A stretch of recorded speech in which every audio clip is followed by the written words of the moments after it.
Today we're going to talk about how to conduct straightforward market research in order that you can create your marketing plan. I'm going to talk for about 15 minutes and I'm going to just share with you some usable methods that will always help you along the road to finding new customers. Good marketing is about the systematic operation of a series of processes which collectively lead to new customers who continually place new orders.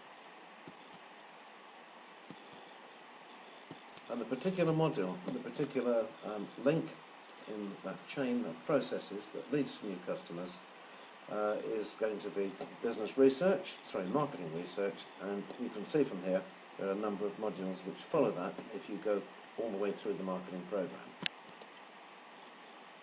So it starts with a questionnaire, and then the data that come back are analysed into strengths, weaknesses, opportunities and threats.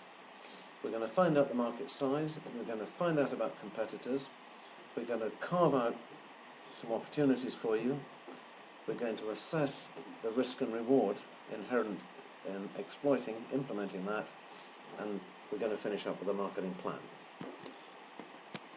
So let's look at research. First thing to do is get a questionnaire out to all the stakeholders who are important to your business and will have a view about how you operate. So we're looking at customers you've currently got, and most importantly, customers you used to have.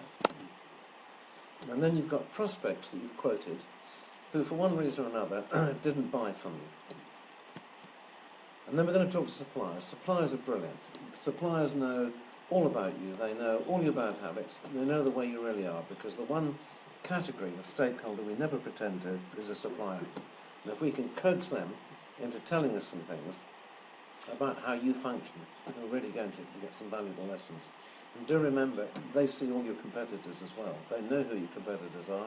They know what everyone's strengths and weaknesses are. So never underestimate the importance of suppliers. And then, of course, you've got your staff and subcontractors. They're a great source of information. They're full of opinions, and they tend to see things the way they really are as well.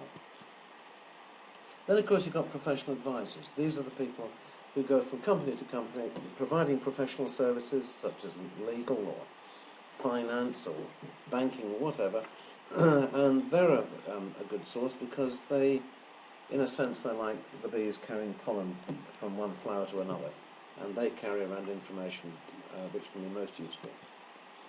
And finally, and most controversially, we've got competitors.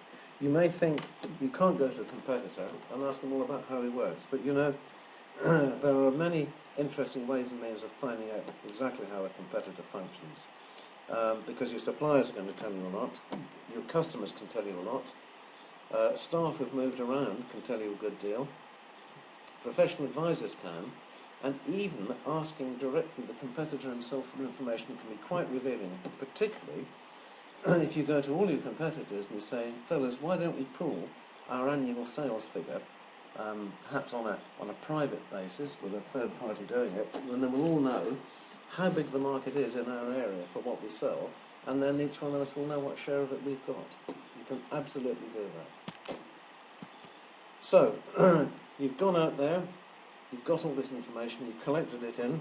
There's templates on our website that you're welcome to use that help you to collect data, to get questionnaires out, to get information coming back in, and then to put it into an analysis of strengths, weaknesses, opportunities and threats. There's a little system you can use known as PESTLE, if you like, which is just a way of helping you to put together SWOT, and it stands for political, economic, sociological, technological, environmental and legal. I know I've got that in the right order, but I think those are the different components. And if you just think your way through each of these when you're putting your SWOT questions and your SWOT analysis together, you'll find you've absolutely covered everything. So, coming out of the SWOT analysis will be a ranking of all the bits of information you've got, and you'll have categorised them. Is this a strength? Is it a weakness? Is it opportunity? Is it a threat? And something to bear in mind, by the way, is that strengths and weaknesses are internal attributes of the business. They are things that you can change and you can influence. And opportunities and threats are external attributes. You cannot change them at all because they're a fact of your environment. But what you can do is to organise yourself to adjust around the fact that these opportunities and threats exist. So, out of your ranking, you're going to get 3 key strengths, the real cornerstones on which your business is built. 3 key weaknesses, which are things that, if you don't fix them, are going to severely hamper your marketing plan. And 1 key opportunity to exploit, and I stressed 1. Sometimes it's better not to even do 1, but to actually sort out the core business you've got, because your core business may be so underexploited that it would be a big mistake to try and put your energies into anything else. But if you must do a new opportunity, do restrict it to 1, and don't give yourself indigestion by trying more than that at once.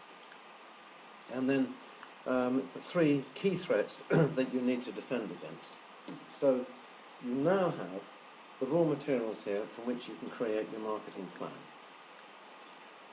So let's now look at market size. Let's add up what the competitors said about their sales range. You don't need to say exactly what were your sales, but you could say, were your sales in the range of $500,000 to $1 million, 1 to 2 million, 2 to 3, and so forth. And frankly, for the ones that didn't participate, you can guess, because you know approximately what size they are related to ones that have responded. And you know, you can check Companies House as well. There's a wealth of information there. Regrettably, if a business has a turnover of less than £6 million, there is no requirement for them to report much at all financially. But it's always worth a look, and it doesn't cost much. And then from this, you can work out your own market share. And you may be rather surprised by what you find. You may have a bigger share of the market than you thought. You may have a smaller share of the market than you thought. But it's really important to know. Now do a competitor review. You've now got so much information about your competitors, you can stand back, you can do a SWOT analysis on each of them as if it was you. And you already have been through it once, you'll be experienced now at doing it, and this can be a most revealing exercise. You know their market share, you now know their strengths, their weaknesses, their opportunities and threats, and by linking it to the market share, you can absolutely find out what their secret is. What's the special thing that brings them business? What's the area they're particularly strong in, which gives them a real edge? And from that, you can decide where you can be stronger and where you can't be stronger. And this is going to be at the root of your marketing plan. So, the opportunities that you can take advantage of, list out what everyone in the SWOT analysis said about you. That's from your ranked list, of course, not the whole lot. Add in what you deduced for your competitors, in other words, their opportunities, and then add in your own competitor advantage where you believe you can be stronger. And what you should have is your absolute key opportunities. Now, because you're a careful businessman, good idea to subject each of these to an assessment of risk and reward. So, this is not a difficult exercise to do. For each opportunity, give your best estimate of how much do you think this would cost you to make or to deliver. It might be a product, it might be a service. How much or how many of it can you realistically sell? What profit can you make from it? And what period of time is involved in this? And you get to this very simply by using an Excel sheet. You put all 3 lines into a month-by-month sheet. You put your calculations in, and from that, it will work out for you which are the highest and lowest risks, when your payback is going to occur, and from that you make your choice.